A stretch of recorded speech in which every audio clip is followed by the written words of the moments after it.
Hello everyone, welcome back to the channel. Okay, I've got a kind of a unique gun in front of you. This is a H&R model 348 Gamester in 16 gauge bolt action. Now, I was going to feature this on one of the gunsmith special segments, but as I started taking this gun apart, there's a lot of work to be done. And parts are almost non-existent for it. In fact, there's actually, as far as I can tell, there's not even a schematic for this gun. This thing was made between 1949 and 1954. And well, it would have been kind of sold in the Sears catalog, I guess, or its predecessors would have anyway. Now, there's no real collector's value or anything. It's just a gun that I really wanted to fix up. You know, I think I paid 20 bucks for it. It's of course broken. But because there's no schematic or anything like that, I had to dig into this gun and I had to figure out how to disassemble it. In fact, I couldn't even find a single YouTube video on it. So that's why I decided to do this video, where I'm going to disassemble this gun, share the basics of it, what I can. This isn't the best example in the world because, well, you'll see in a second when I start taking it apart. It's not in good shape, but I think it'll give a basic idea of how the gun goes together. So give me a few seconds here and we'll get started. The stock comes apart with a single screw here. As you guys can see, the trigger guard's pretty much gone. It's broken. So we're going to pop this screw off. And this is a captured screw, so it actually doesn't come out of the stock. Once it breaks free of the gun, it will stay in place. And this thing's already been damaged pretty good. I want to use this ratchet on it, kind of keep from damaging it too much more.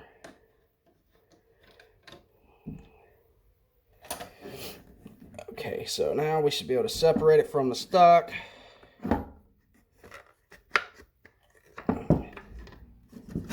There we go. Set the stock to the side. And you guys can see what we're working with here. This is pretty bad.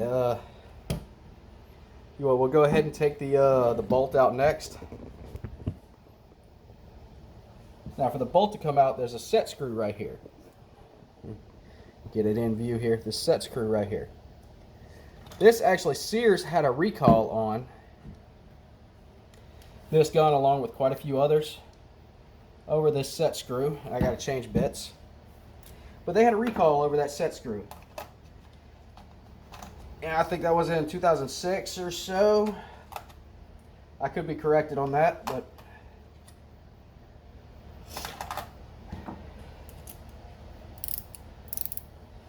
that set screw, apparently, if you didn't tighten it down, you run the risk of the bolt slapping you in the face, which, being bolt action, it's not going to do when it fires.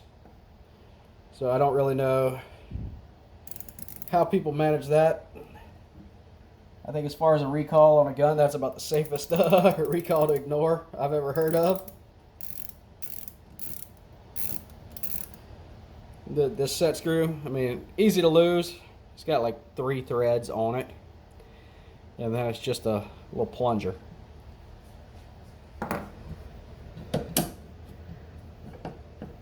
But before I take that out, I just want to show you guys. The gun actually works.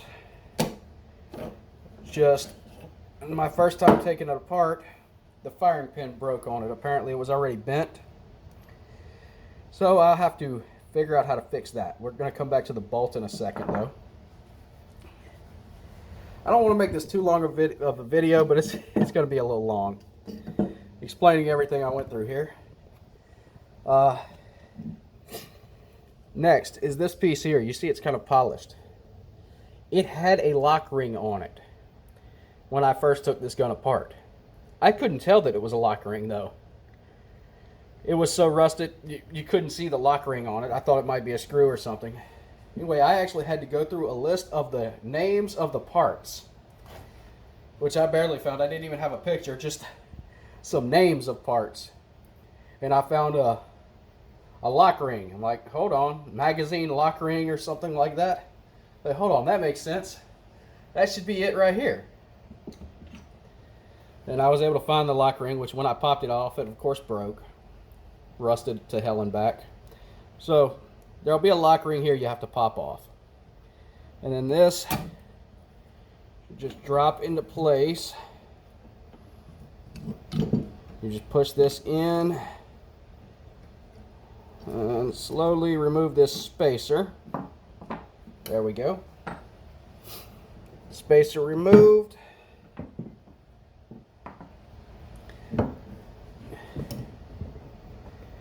Then this magazine tube will come out just like so.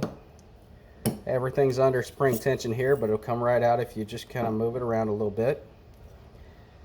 I don't know if you can see in there, but here's the little plunger that goes through the other side.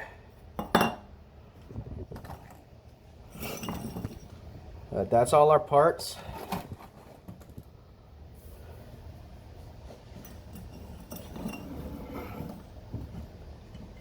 This piece here is just a little piece of sheet metal that will actually, it's got little tabs here that I've already bent up, but you'll have to bend them up.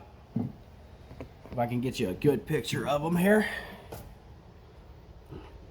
You see those tabs are bent up right now. They'll be bent down. You'll just have to bend them up out of the way.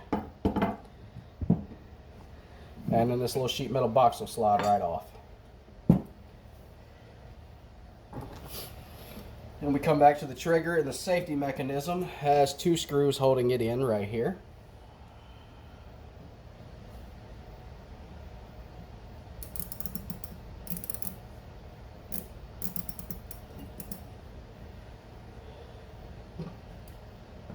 Well, that seems pretty easy.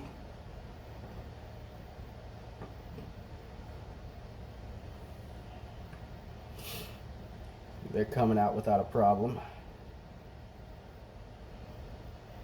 So you got your safety lever and the screw holding it in. Then the next one you have what it is, a capture spring, and then another piece of sheet metal here that acts as your actual safety.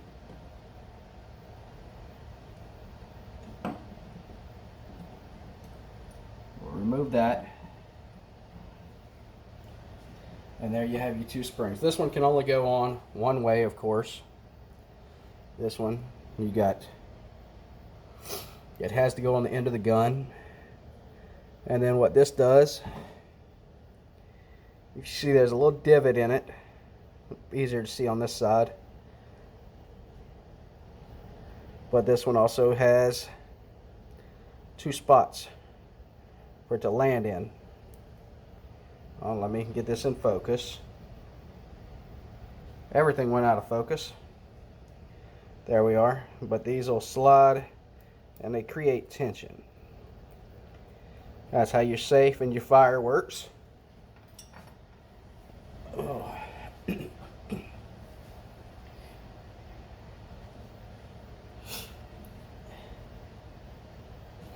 Now everything else on here, we're going to kind of just move everything out of the way real quick. I'll be right back. So this receiver of course has pins holding everything in. Let me find the right, that's too big, so yeah, I'll have to use this one.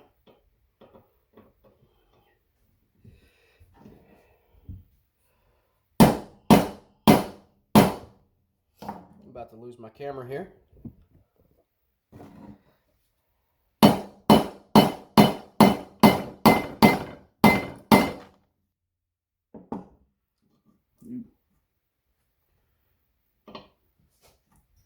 It walked on me a little bit without me realizing it. That's not good.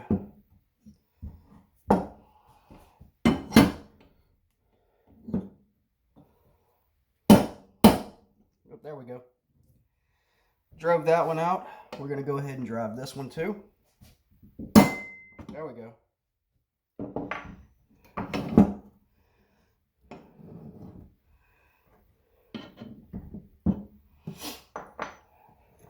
I'm going to switch drivers.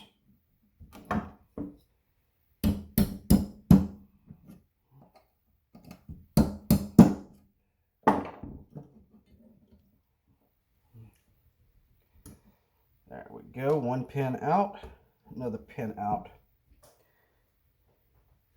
And I'm going to try to show you in focus these pins. See how one head is rough on it. Hard to see.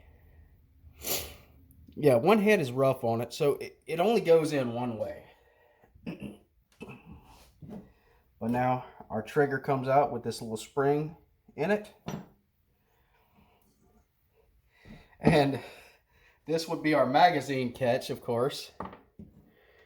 Our trigger with the spring. This would be our magazine loading gate and all, which is all gone off this gun, unfortunately. And this would be the piece that I would have to make. Along with some other stuff I'd have to replace. I'd have to get this back in working condition. I'm going to have to make this piece. With no real good pictures of what the thing looks like. Only found a couple of snaps now and then of what it looks like. So it's going to be a fun project. As far as the bolt goes, we can break it down as well.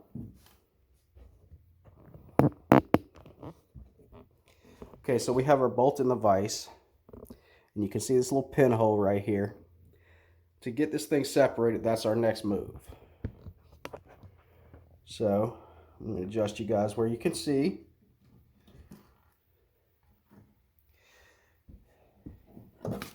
And what I'm doing this with is a drill bit.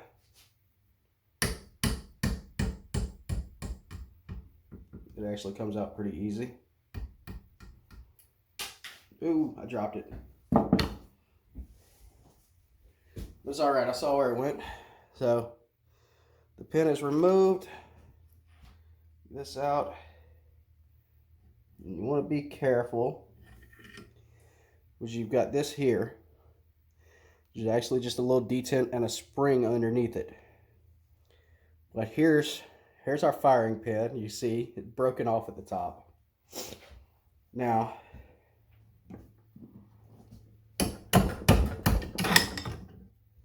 this has our extractors on it. 2 extractors on this thing. And it's just a tube from there.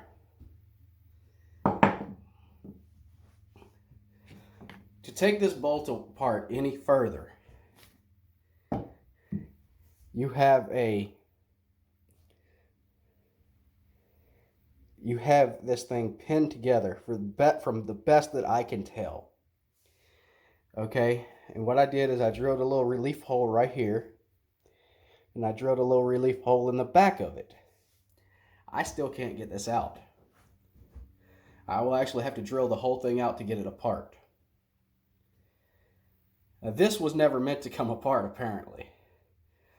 But from the best that I can tell, this is how you get the firing pin and all out of the rest of this.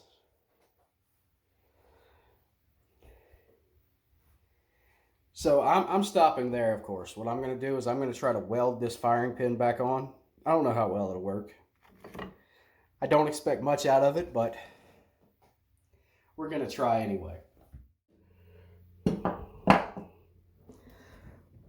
So there we are. The Model 348 Gamester disassembled. Again, this will be a project gun, but I wanted to go ahead and get the disassembly and reassembly out of the way, just because I don't think anyone else has this information. And I had to learn it all on my own. I had to figure it out as I went. But I'm going to cut this into 2 videos. I'm going to reassemble it in a separate video because this is getting long. I knew it would. So anyway, thanks for watching, everyone. Hope you guys have a great day. I hope this helps somebody out there.